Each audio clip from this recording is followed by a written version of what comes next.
Hi everyone and welcome back to another yummy food video. Today we are making fried fish Trini style, and you will notice that we leave the bone in and the skin on.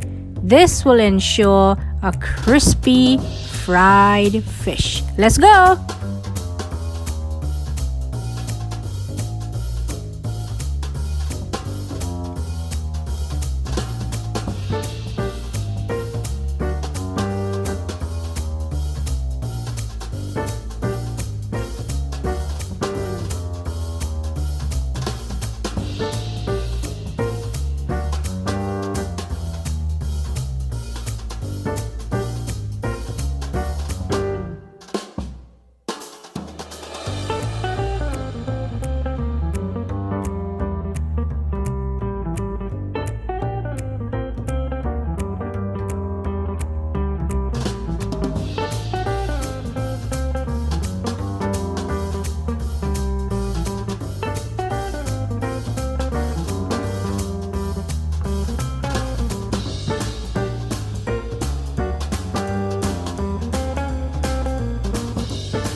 And if you are attempting this method of frying fish, please caution with the bone in.